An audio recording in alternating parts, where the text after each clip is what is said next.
talking to today? Well, today we're talking with Zanne Raby. All right, and you're an author of... I am. I'm an author. I've been writing since 2018. I write a variety of different things. So I started off with science fiction, hard sci-fi, I do space opera, I do poetry, I do historical fiction, I do a little bit of everything. So a hodgepodge of all kinds of stuff. Yes, and within my writing, I have elements of real life. So even though it's science fiction, it's based on history, I would say. And so what inspired you to become a writer? This is a good question. So I'm going to say what everybody says. I've been writing since I was very young. Everyone says that. I started writing, the first time I really wrote an interesting story, I was probably in grade 4. And I wrote something about, you're going to think this is crazy, but the Second World War, actually. And my teacher thought I copied it, so that's why I failed my assignment. But my parents had to assure my teacher that, no, I did not. Yeah. I did not fail it.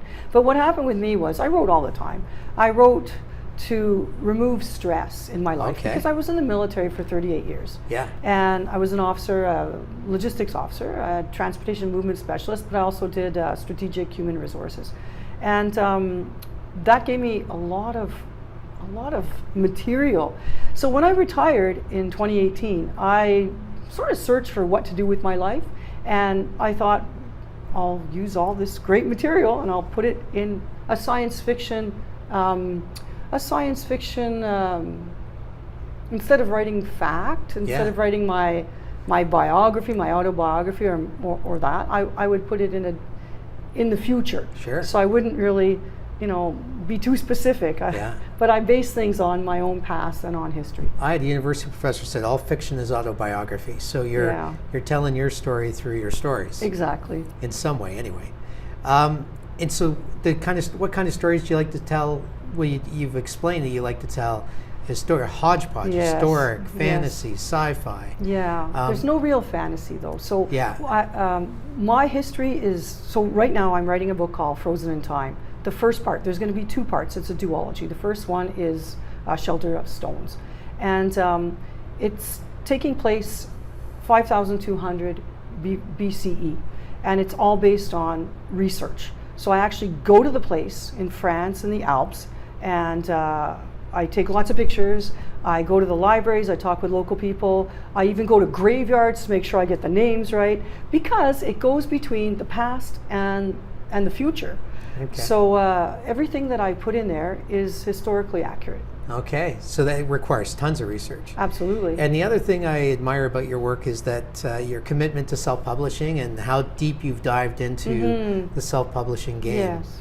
Has that been difficult, or has it been, now it's kind of old hat to you, or It's always difficult. Publishing a book is not hard, but promoting it and marketing it is the challenge, and I haven't cracked that. Yeah, and I don't know any author that really has, but calling words part of it? I think so, yes.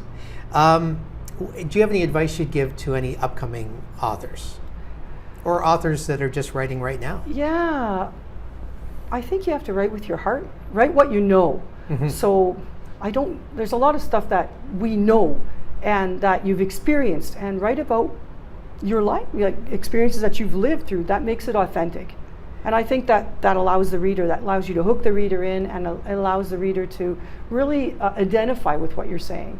Yeah. So if you're an expert in something, even if you're not, research it. Like I'm certainly not an expert in France, but I've went there, and I've traveled, I've talked to people, and I can build a credible story that way.